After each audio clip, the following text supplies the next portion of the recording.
Hey there everyone, Silent here, and I've heard you want to be a facilitator. Being a facilitator and playing a facilitator character means that it's our primary goal to help other players become entangled within the social fabric and the plot of the roleplay, and just generally help people have a good time. In order to be able to facilitate roleplay, you need to do two things. Number one, play an interesting character so that other players want to interact with you. And number two, make other players comfortable so that you're not scaring them away. Easy, right?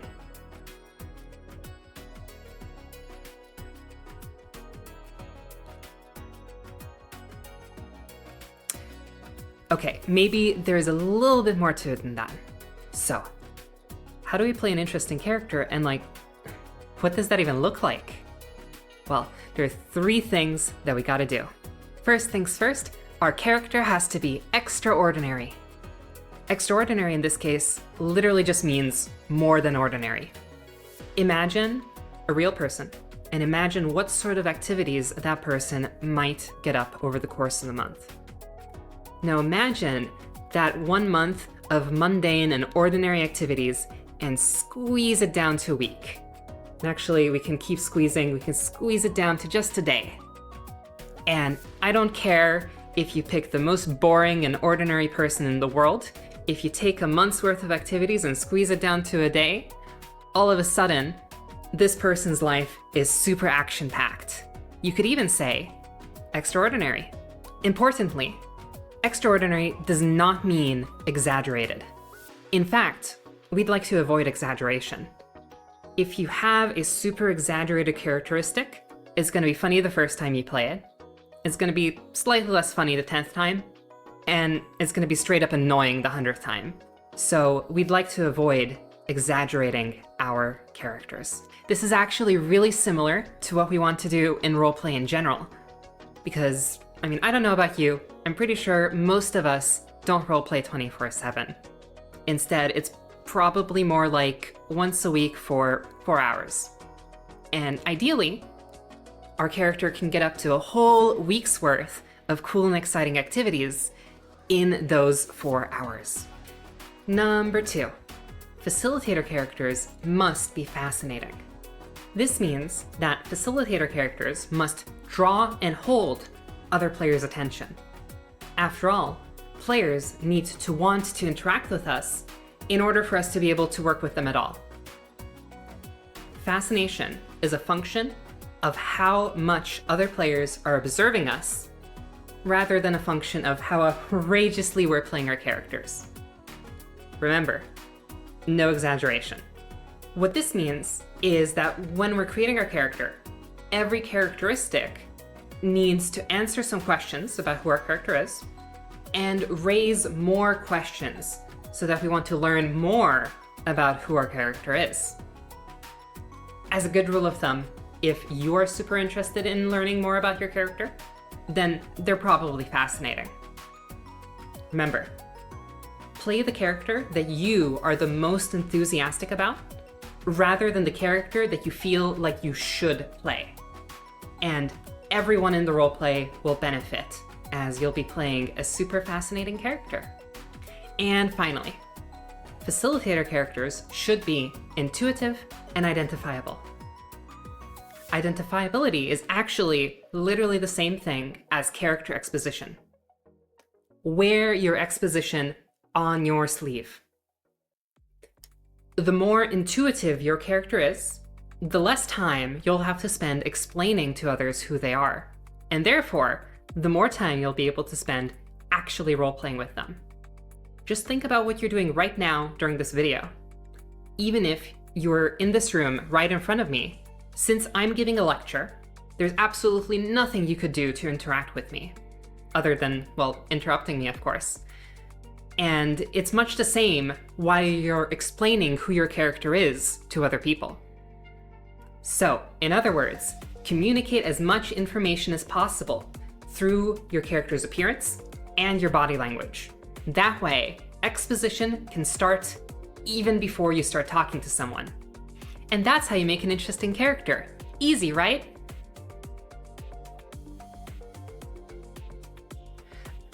Okay, I promise we'll get to an actual step-by-step guide in like a minute, but first let's talk about how to make other players comfortable with interacting with us. First, facilitator characters must be approachable. Your character must seem to say, "Don't worry, I'm safe to be around. I won't embarrass you. You will remain in control of the current situation." This sort of attitude, this sort of vibe, will help you disarm other players and their characters' social defense mechanisms. Instead of being met with hostility and defensiveness, other players will be more willing to interact with you and to play with you. And that's kind of important when we want to facilitate roleplay for them. Now, you may be asking, but Silent, I'm supposed to play a super big bad evil character. How am I supposed to be approachable? And well, if you are playing a character that's meant to be hated, you must play a character that one loves to hate. You can be mean, but your meanness cannot be pointed maliciously at other players or their characters. There is a big difference between being mean and being malicious and being hostile, and other players will be able to feel that difference. And as long as you stick with just mean, your character can still be approachable. One of the best ways to make our character more approachable is to also make them vulnerable. Exposing our character's vulnerabilities in a scene will help others feel like they're in control of that situation, disarming their aggressive and their defensive reactions to us. This means that other players are more likely to be willing to play along with you. You're going to be reducing your character agency just a little bit, but in return, your agency as a facilitator will go through the roof, and you'll be able to take the driver's seat of scenes way more easily. And finally, facilitator characters must be likable. Likable characters love people. Likable characters live to be with other people. Even the meanest of mean facilitator character must love people, even though that love is probably a love of hurting others rather than a love of helping them. Importantly, this means that you should avoid judging other players or their characters during roleplay. You can still voice your character's opinions and their values and their beliefs quite loudly. Just avoid using those beliefs to draw conclusions about other players' characters. Judgment only serves to shut down and stop interaction. And judging others constantly is a pretty quick way to become a very unlikable character. All right, let's actually get to that step-by-step guide now. How do we actually make a facilitator character that meets all 6 of these essential qualities? For the sake of this video, I'm going to assume that you are a facilitator who's just been given a character concept to play by a GM. If instead you are a GM who is interested in creating facilitator characters for your facilitators, I'm going to leave a couple of notes here and there going over how things might be slightly different. Step 1, the character's occupation. This is simultaneously the least and also the most important step, as this defines what occupies a character's time, and therefore it also defines what's going to be occupying your time. This is also the thing that your GM is probably giving you when they give you a character prompt. For example, let's say a GM comes up to you and is like, "I want you to play a gang member and go and cause some trouble for the police." The character's occupation then is being a gang member. If you're creating a character and want to decide on their occupation, it needs to meet a couple of criteria in order to be a good occupation for facilitation. First and foremost, the occupation doesn't actually need to be a job. It could be one, but for example, an insect collector, the village elder, or even just a little child could be valid character occupations. The occupation must require interaction with other people. Well, otherwise it might be a little bit difficult to facilitate. The occupation must be intuitive and easily identifiable, so that we don't need to explain ourselves. The occupation must be something that we can do within the roleplay environment. For example, if your character is a train conductor, but there are no trains on the roleplay map, well, you're probably going to have a tough time. All right, let's actually stick with that example. And let's say a GM has just given us that prompt. Go play a gang member and cause some trouble for the police. What do we do? Well, it's time for step number 2, the theme. Think about the roleplay, think about the sort of things that it's about, and pick one of those themes. A good facilitator character will reveal one of the themes of the roleplay through the character. Now, obviously, I don't have a hypothetical roleplay to work with here, but let's say one of the themes of our roleplays is rebellion. I hope you can see how rebellion might relate to being a gang member. And in fact, from here on out, every other choice that we make, including the occupation, must connect to the theme of our character. So, we're going to be playing a gang member, and we're going to be exploring the theme of rebellion. If you're a GM and you're creating a facilitator character for someone else to play, I actually recommend doing steps 1 and 2 in reverse. So, start with the theme, pick the theme that you want to explore, and then choose an occupation that relates to that theme. Then, give your facilitator not just the occupation, but also the theme with it. Step 3, the passion. This one's the big one. The passion of a character is the core desire that brings happiness and fulfillment to them. It is the thing that drives them forward. If the theme was the thing that tells us what we are going to be exploring, the passion is the thing that tells us how we will be exploring it. Importantly, the passion must be a single choice. Of course, it's very possible to have characters with multiple drives. But remember, we're trying to facilitate, and in order to facilitate, we need to be as intuitive and as identifiable as possible. And it's much better to have a single passion that we can fully explore, rather than multiple passions that we don't have as much time for. The passion must also be a positive choice. It must bring fulfillment to the character in a positive way for them. It doesn't need to be virtuous, right? The passion might stem from a character's self-centeredness or their greed. But very, very importantly, the passion cannot be outwardly malicious towards other players. This will cause us to be unapproachable and unlikable really quickly. When choosing the passion, the best way to do it is to pick a transitive verb. If you're like me and don't really know what a transitive verb is, a quick rule of thumb is that if you put the word I before the verb and you put the word you after the verb, then you probably have a transitive verb. For example, I seek you. Seek is a transitive verb.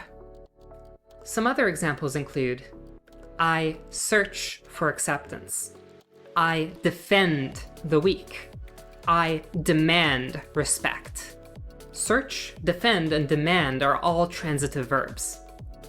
It's important for the passion to be a transitive verb because we want it to be an active thing that we can do, and more importantly, an active thing that we can do towards others. The passion must relate to the character's occupation. More specifically, the character chose their occupation because of their passion. And finally, don't worry about choosing a passion that's super unique. The character will be unique and creative through the particular details of how you play them. Choose an obvious passion and leave the details for later. Going back to our example with the gang member, perhaps their passion is to defy hierarchy. With the theme of rebellion, hopefully you can see how defying hierarchy might relate to that theme. At this point, it might be helpful to write a short little backstory for your character. This is optional, but it can help ground the character. For example, with her gang member, maybe they were stuck working a dead-end job and they grew to absolutely resent their middle manager. Then later, they lost their job and they lost their home, and their hatred for this middle manager encouraged them to join the gang life to defy that hierarchy. Both the passion and the origin of the passion aren't actually something that you need to bring up while you're role-playing the character. Other players don't need to fully understand your character's passion in order to understand your character. It might come up during play, but you shouldn't feel pressured to talk about it. Remember, wear your exposition on your sleeve. Show the character's passion rather than talking about it. Characters aren't all sunshine and rainbows all the time, so in order to tell a good story, we'll need to be able to create some interesting conflict. And we can do that using step 4, our character's foible. The foible is a human failing that works against the attainment of our character's passion. The foible creates an internal conflict within our character. It's important that this conflict is internal because that means that we can create this interesting drama wherever and whenever we want without needing to wait on anyone. It also means that we can engage with other players' characters' conflicts without actually being in conflict with them. Remember, we're trying to be approachable and we're trying to be likable. Our character should be blind to their foible. This means that facilitator characters should not be self-aware. This is important because we want to be vulnerable. If other players know our character's foible, they know our weakness, they know our vulnerability, they have the upper hand in every scene with us. They'll be in control of the scene and they'll be more comfortable playing along with us. Finally, the foible is the lens which our character views the world through.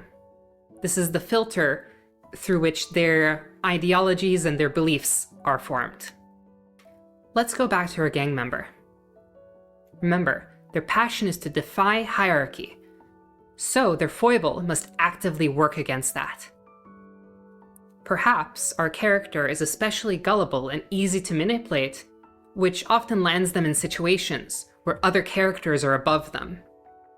Or, in other words, they're creating the very hierarchy that they wish to defy. We can also do exactly the same thing that we did with the passion and write a short little backstory which explains how our character got their foible. Maybe they were raised on the firm belief that all you need to make a good deal is a promise and the firm handshake. Sounds pretty easy to manipulate, right? Well, you do have to be a little bit careful, and we want to make sure that our foible is not exaggerated. If another character came up to us and said, "Hey, look, the sky is purple with pink polka dots," we don't actually need to believe that in order to have gullible as our foible. Because believing that the sky is polka dots has nothing to do with failing to defy hierarchy. If, on the other hand, a character hands you a contract, it might be a good idea to not read the fine print fully, because that might get your character stuck in a situation where they get stuck in a hierarchy. Now that we've got our character into trouble, we needed a way to get them out of trouble. And that's exactly what step 5, the virtue, can do for us. The character's virtue is the trait that redeems the character when their foible causes them to fail. It's the thing that gets us back on the road to attaining our passion. Constant negativity is the fastest way to kill any interaction. So when the foible gets you into trouble, make sure to lean on the virtue in order to get you out of it. Both the character's foible and their virtue should be relative to their passion and not societal norms. For example, if your character was a magician whose passion it is to deceive others with their magic tricks, then being honest would actually be a foible and not a virtue. With our gang member, since their foible causes them to become easily manipulated into situations where they are below other characters, maybe their virtue is that they are loyal and stick to their side of the bargain even through that manipulation. This positive trait will help us reach out to others and be likable and set us back onto the path to defying hierarchy. Now, let's talk about how we're actually going to play our character. Our character probably has lots of different needs, but what we are going to be interested in is step 6, their primary needs. A character's primary needs are those needs that directly fulfill the character's passion. These are urgent and intense needs that come straight from their core motivation. You can create a list of maybe 2 or 3 primary needs, and the character will spend most of their time trying to fulfill these needs. For a gang member, their passion is to defy hierarchy. So perhaps a list of primary needs could look like 1. Causing trouble for the authorities, 2. Finding allies to the gang, and 3. Protecting the gang. All 3 of these things will help them defy authority. It's time for the final step. Step 7, the primary activities.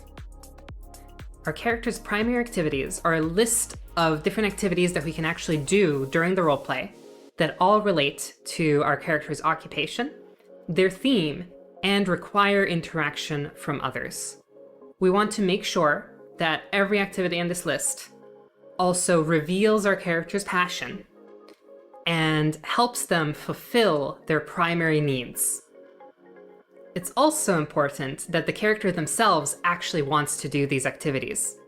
If the character doesn't want to do the activities, you will find yourself naturally avoiding them, and you'll end up with a list that's not very useful. And finally, and most importantly, make sure that you, the facilitator, also enjoys performing these activities. Remember, we want to be fascinated by our own character, because that will improve everyone else's experience. Here's a list of activities that our gang member might perform. They might coerce other people to join the gang to fulfill their need to look for allies. They might go around making bad deals with others, showcasing the foible, but also ending up in situations where we are in a hierarchy, so then we can defy it. They might deface private property in order to cause trouble for the authorities. They might antagonize the police. They might go and patrol their home turf, especially if that means inviting someone else to come along. They might plan their next robbery, make sure to do it in public and include other people, and they might actually go and steal from the rich. All of these activities help our gang member fulfill their need to defy hierarchy. It helps fulfill their need to cause trouble for the authorities and to look for allies and to protect the gang. Once you have this list, here's how you actually use it during roleplay. If you're unsure what to do next, maybe you've hit a quiet point, nothing's really happening, you can just pick one of the activities from your list and just go and do that. Every single one of the activities that you've prepared fulfills your character's needs, and it requires others to interact with you. So it doesn't matter which one you pick, you'll automatically be facilitating roleplay. This list is better used as a safety net in case you're not sure what to do next. You don't need to do every single activity on your list of primary activities. It's just a suggested thing if you're stuck and you need help. And finally, once you've used your primary activities to engage a group of players, you can use that opportunity to feed them some of the plot that the GM probably has asked you to feed them. And once you've done that, your other needs give you a strong excuse to entrust that plot to the players, rather than becoming the centerpiece of the plot yourself. If you're a GM and are creating a character for someone else, I highly recommend doing steps 3 through 7 with your facilitator, with the person who's actually going to be playing the character. If that's not possible, then you're going to need to give your facilitator a little creative freedom when it comes to their character. Because remember, the facilitator needs to find their own character fascinating in order to be able to properly do their job. And that's that. We now have a character, we have their passion, we have ways to create conflict, and we even have a list of activities that we can do so we don't need to come up with random things when we're stuck during roleplay.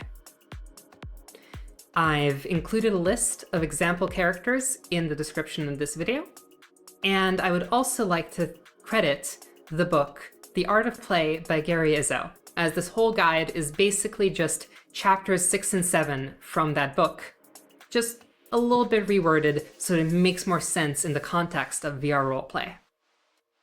If you found this video interesting, I highly recommend the whole book. It's honestly gold.